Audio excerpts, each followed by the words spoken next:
All right, perfect. So, hello everyone. My name is Devoe Sherman. I am with Aaron Fromm from Keep Cincinnati. I like that, Aaron Fromm. He is the development director for Keep Cincinnati Beautiful. Aaron has an incredible career spanning from the world's most recognizable brands, including Procter and Gamble, Gorilla Glue, Gorilla Glue, all right, bicycle playing cards, Catalina. Catalina Marketing. So he has over 25 years of branding, strategy, and marketing in business development. So could you tell us a little bit more how your career shifted from being this corporate, I'm going to say genius, to now he's doing nonprofit community development work? Yeah. So I've always had kind of an excitement about the nonprofit, kind of the give back work. Mm-hmm. So we first did it when I was at P&G, and the marketing department had these days in the community where you got out, and I love those. Yeah. I loved it for what we gave back to the community. I also love meeting people that I might not work with on a day-to-day basis and make new relationships. As my career progressed, when I went to Catalina, I actually had the opportunity to, Catalina offered like a day off for community service, and we never really did anything as a group. So I kind of rallied our group together. I'm like, let's figure something out. Let's plan something. Let's go do. So we did that for the few years that I was at Catalina. And then when I went to Gorilla Glue, I was fortunate enough that they were just starting a community committee, they called it. So, and so I was a co-chair initially with another person. And so me and Ted Fitz, who's now on the board at Keep Cincinnati Beautiful, wow. We got to really kind of create what does Gorilla Glue's community give back look like. And then one of those things was a community service day. And we tried to figure out some places that we could work with, and ultimately we decided on Keep Cincinnati Beautiful. Wow. So for almost a decade, we did community events with KCB and Gorilla. And I turned 50 this year, and I always wanted to work in nonprofit later in my career. Jonathan had a role posted, our executive director over at KCB. And I was like, I want to pick your brain. I want to see if that might be something that I'd be interested and good at. And then typical Jonathan fashion, he, instead of putting a pick the brain session on the calendar, he put an interview on the calendar and then a second interview. Wow. And he made the offer. And so I was really excited to get into the nonprofit work. And so I've been there for a little over a year now. Yeah. So it sounds like you couldn't resist. I couldn't resist the pull. That's great. That's great. So, and I know, like we said, you spent decades of building some of America's recognizable brands. How has that experience approached the way you do like fundraising and community engagement? Because I think those two things align with each other. So how do you approach that fundraising and community engagement side of things? So there's a couple things that I kind of pull from my marketing career and background. The first is kind of this kind of theory of storytelling. How do you get across the benefits that you as an organization kind of bring to the community, to bring to the city. And when you talk about marketing and product marketing, you talk a lot about what are the features, what are the benefits, what are the reasons to believe. And I think when you're in a nonprofit world, especially kind of in a fundraising capacity, in a way you're working with other nonprofits, but there's also you're kind of differentiating yourself from other nonprofits. And so what do we have? What are our benefits? What are our features or reasons to believe that should compel people to feel like they want to either volunteer or donate to KCB? So it's how I think about it. Like you're ultimately trying to sell the organization just as much as I was trying to sell a bottle of glue or a jug of detergent. So gotcha. So it almost sounds like there's no real way on how to do this. It's kind of like you have to figure it out. And it sounds like you have that experience. So could you tell us like, how would you describe Cincinnati Beautiful in like 1 minute? Yeah. And that's actually one of the hard things that we have to do, because Gotcha. Keep Cincinnati Beautiful is a variety of different programs. But in the nutshell, kind of as I've been here for a year, it's and we say it a lot, KCB does a lot of things that keep Cincinnati cleaner, greener, and more vibrant. And that starts from, youth programs. So we're in CPS schools all the way from kindergarten. Wow. We even have a workforce development program as they kind of graduate out of CPS in high school for people interested in the green careers. We do environmental services programs, so litter and legal dumping abatement, but also proactive events to have people drop stuff off and try to keep that stuff out of the landfill. Green space, urban tree canopy, building pocket parks, from an arts, how do we beautify the city through murals? How do we take old abandoned buildings with the plywood, they're all cut, how do we paint those with doors and windows to make it look more vibrant? And then from a community engagement, how do we bring individuals and corporate groups together to be able to really kind of give that, it's like an exponential multiplier, because if you have a work group like a Gorilla Glue or an Alta Fiber, and they're bringing hundreds of people, you can get a lot of progress in one day. When you have 400 people all donating 3 hours of time, that gets to be a lot of impact done in a very short time. So it sounds like you guys know how to build capacity, and I find that to be the number one struggling factor when it comes to nonprofits. Is there a certain way, and I know for you, it sounds like everything came full circle with the companies that are like recognizable. So I know you're kind of like leveraging that, but for those who don't have that leverage of working with those top companies, is there a way that KCB does to like build that much capacity? Yeah, I mean, how we deliver, and so we're very proud of the fact that for every dollar that's donated, whether that's a city dollar or just John Doe donating a dollar, we multiply that by over 20 times. So depending on the year, we get anywhere from like $20 to $30 in leverage from every dollar that's donated. And the big way we do that is through volunteer support. So we can take folks who, whether they are individual and have, 3 free hours that they want to help out with our Don't Dump the Natty program, or if it's an Alta Fiber who's bringing 400 employees down. That's how you multiply. But then we also take things like our workforce development program called Roots to Boots. So we are utilizing those 15 cohort students to do a lot of the impact, while at the same time we're training them with certifications to get them ready to be, ready for the workforce.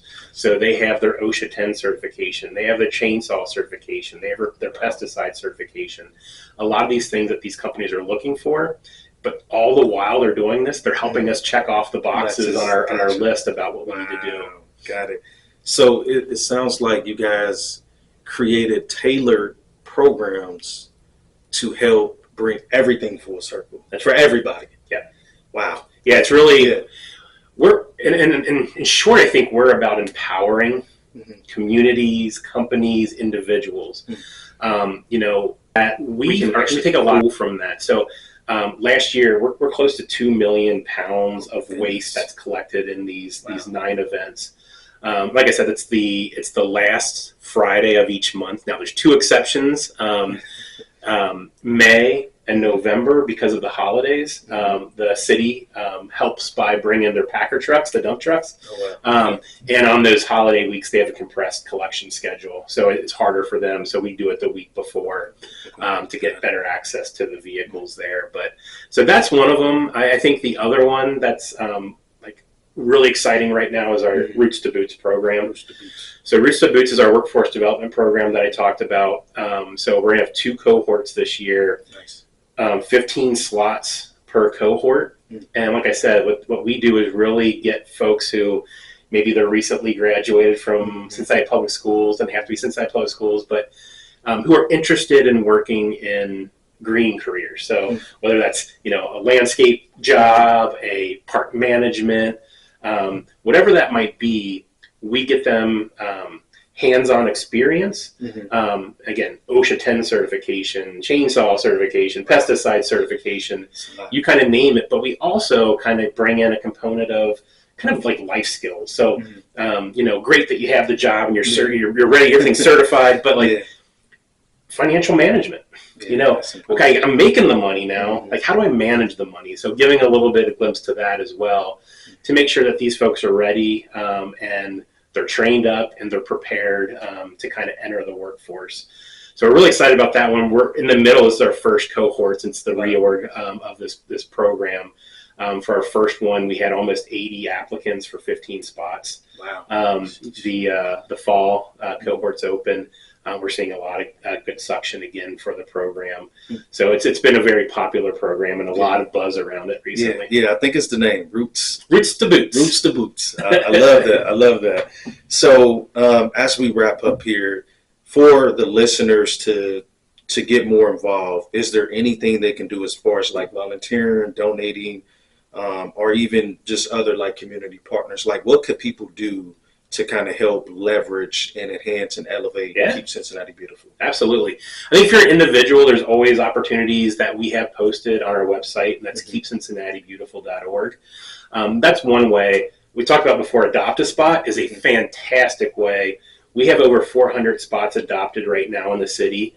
We have a goal to get to 1,000 by 2030. You think about that. If you sign up to do Adopt a Spot, what you're typically signing up for is like, hey, I will, on a monthly basis, do one cleanup event in this area. So you think about that's 12 events per person. Wow. You get 1,000 adopters. So that's 12,000 cleanup events. And if on average you're getting 2 to 3 bags of garbage, that's a significant chunk. That's 36,000 bags of trash that you're removing from city streets. I would say the other thing too is like if your company doesn't necessarily have something. This is what I did at Catalina. It's like, how do we engage? I find people want to do it. They just almost need that someone who has the passion to push it. So if that's you and you have a big or small group, talk to your organization about, hey, is this something that the organization would be receptive to? And then give me a call because we'd love to work with you guys, because that is how we can continue to amplify and magnify our impact is by volunteer groups. So lots of different ways. Check us out on our website and you can see a bunch of different ways to get involved. Well, there you have it. So check out Keep Cincinnati Beautiful. And as we come to this close, we are going to do our lightning round. Perfect. Hopefully you are ready. I'm ready. All righty. So, all right, here we go. And again, you have 5 seconds. And if you do not answer within those 5 seconds, then you will hear this. Or maybe not. There you will hear that. All right. So, all right. Let's see. All right, here we go. So, favorite Cincinnati park? Mount Airy. It's where I got engaged. Oh, wow. Look at that. UC or Xavier? I love them both, but I went to UC, so it's got to be UC. All right. There it is. Bengals or Reds fan? I love them both, but I'm a football guy, so Bengals. All right. Bengals it is. He bleeds orange. All right. Early bird or night owl? Definitely an early bird. All right. Skyline, Chili, or Gold Star? Skyline. All right. Favorite Cincinnati neighborhood to explore? I like downtown. I lived downtown for a while. I love it downtown. Love it. Okay, good. Spring planning or fall cleanup?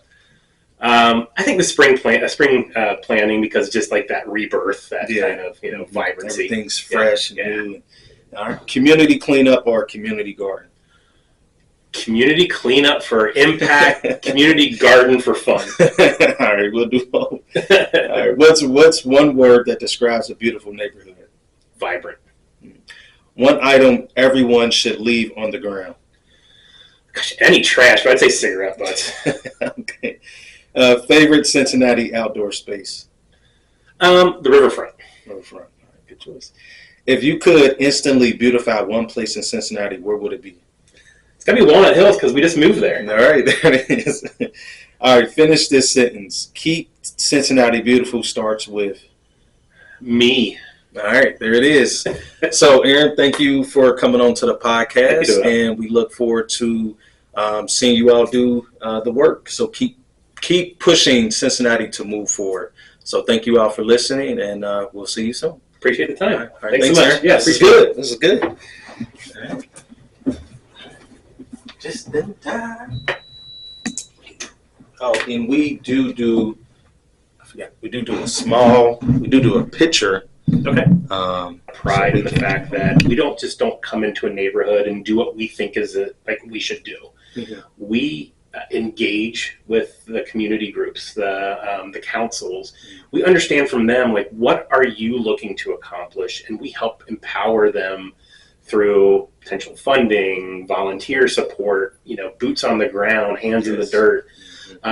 And so we can really make a lot of impact by empowering others to be able to make that impact. Things like adopt a spot. We give you all the supplies for doing a monthly cleanup at a spot that's important to you. So, hey, my kids go to this school. There's some litter and debris that's out there. I once a month want to go out there and pick that stuff up. When you have a lot of people who all pitch in to do the same thing, you can make a lot of really cool things happen. Gotcha. You know what they call that in nonprofit area? People power. That's right. There it is. That's right. So if y'all don't know about that, you definitely want to know about those two words, people power. So why does keeping a city like Cincinnati beautiful, like beyond, and I'm not just talking about like you see a building and there's art on it or there's cleaning, like what is behind that whole beautification piece? Yeah, I think keeping a city beautiful, I think, really has a lot of impacts. There are psychological impacts for communities where it's like, hey, now I feel like this cool stuff has been done. I feel like a sense of pride in my neighborhood.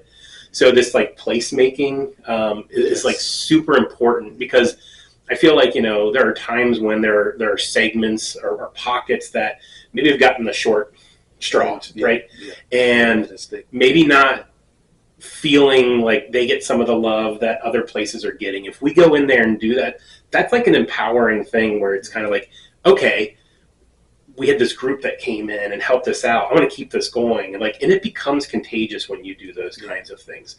So I really like that kind of element of, multiplier effect, So you get that pride in the neighborhood. The other thing too is like when you take the time and effort to beautify, economic value increases, crime reduces. So one of the things that we do is put these pocket parks in, and we have one that's going in the West End. We're just starting this project right now. And when those pocket parks get put in, they go from being maybe a kind of a seedy area where maybe not so great things happen. And then over, the course of a couple months, when that is done, it becomes a community asset. And then people utilize that asset. And when something's vibrant and people are utilizing it, crime goes down because there's not that kind of isolated feel where you can kind of like hide. So when people use things and they become vibrant assets, it just lifts the whole community. And it makes it more accessible and safer. Absolutely. It's cleaner, it's greener. So yeah, that definitely, and just more the vibrancy that you guys are adding to the city I think it's a beautiful thing. And so let me ask you this: what are some of your biggest challenges, especially when it comes to like litter, illegal dumping, and then just like the whole neighborhood beautification side of it? I think there's a couple challenges that we face. The first, I think sometimes it's like a little overwhelming. When there's big problems and you're an individual, sometimes it's like, what can I do?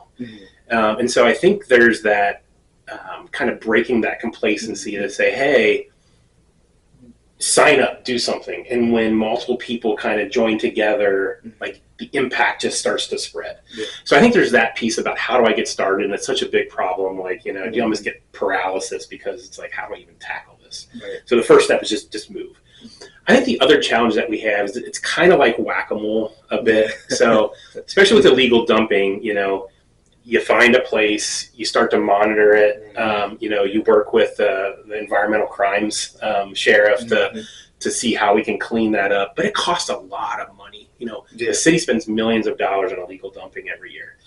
Wow. So I think one thing that we are trying to continue to build upon is how do we go from reactive, so cleaning up a spot, to being proactive, where it's okay, now we have Don't Dump the Natty. So a lot of folks have, maybe a challenge of, I don't have a place to drop this stuff off nearby. I don't have the money or the time to go to Rumpke, because it does cost to get rid of that stuff. And so, maybe because of circumstances, they decide, I just need to get rid of this, and they dump it. Yeah. Well, instead, we're going to offer Don't Dump the Natty. It's a free service. You can come, you can get rid of this stuff for free. And so we're giving them a proactive solution, because I always like to think that people don't necessarily set out to do bad things. Sometimes circumstances kind of point in that direction.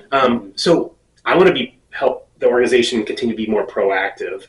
And how do we give opportunities and tools and assets that they can utilize to be able to do the right thing? Yeah, that's good. And it goes back to your point of empowering people. Yes. Yeah, love that. Can you share a success story where it was a volunteer or donor made a lasting impact on the Cincinnati neighborhood? Yeah.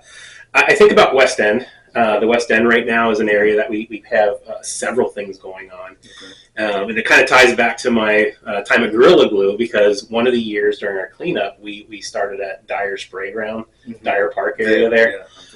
So, when we were there from a Gorilla Glue standpoint, we helped on a mural, which that mural is the biggest mural we've ever done. And then, the playground equipment, planting trees, a lot of great impact, cleaning out that whole back alley. That's been done through several other groups. And so that area has been transformed. That Spaces to Places Pocket Park that we were talking about before, that's happening on Lynn Street there. And so that's taken a vacant spot that was kind of a seedy area called the Tot Lot at one point, and now it's being transformed into this vibrant pocket park. And then also over in the Sands Playground, so Seven Hills Neighborhood House, they have, a lot of the kids are utilizing that. We clean up that playground. So Alta Fiber, we did a huge cleanup over another mural on the Sands Playground wall. Just, bringing some of that vibrancy, making it feel loved. And I think, a lot of cool, positive vibes now in the West End from some of the stuff that we're doing. Yeah, definitely. And I've seen some of those things. And I know out there's a misconception about your organization, about just environmental stewardship. Do you care to kind of clear it up? Yeah, I think one of the misconceptions that we have at KCB is that we're actually part of the city, and sometimes it can actually inhibit some of the donations, because I'm already paying my taxes for that stuff. And yes, you're paying taxes for Department of Public Services. They do amazing work. We have a very great relationship with the Department of Public Services, but we add a lot on top of that. And so, yes, you are paying taxes for some of the basic services that you have in the city. But, on top of that, we try to help, complement the work that the city does and bring more value to it by bringing people and resources into these communities. We work a lot with Cincinnati Public Schools, Cincinnati Recreation Commission. And so those things, yes, you don't have to fund some of these extra on the top, but you also just don't want to do the bare minimum for some of these places. And so I think, knowing that, yes, we have a great relationship with the city, but we're two separate entities. We do get some funding there, but not all our funding. We have quite a bit of funding that we need to make up outside of the city. Yeah. And is there, so looking ahead, do you guys got any current projects? I know you talked about the West End, but are there any other projects or exciting initiatives that people don't know about as of yet? There's a lot of them, but I'm going to pick two here. So I think the first one is our Don't Dump the Natty program, which I talked about a little bit before. But Don't Dump the Natty is a waste diversion program where once a month from March to November, on the last Friday of the month, we host a collection event. And what we do is give an opportunity for people to bring things that might be hard to dispose of, that maybe not accepted by curbside, Mm-hmm. and we accept all that free of charge for Cincinnati residents. And the cool thing is we divert as much of that as possible from the landfill. So we can remove from the landfill things like e-waste, yard like landscape debris, scrap metal, tires is a big one, Yeah. and then construction debris. So things like that.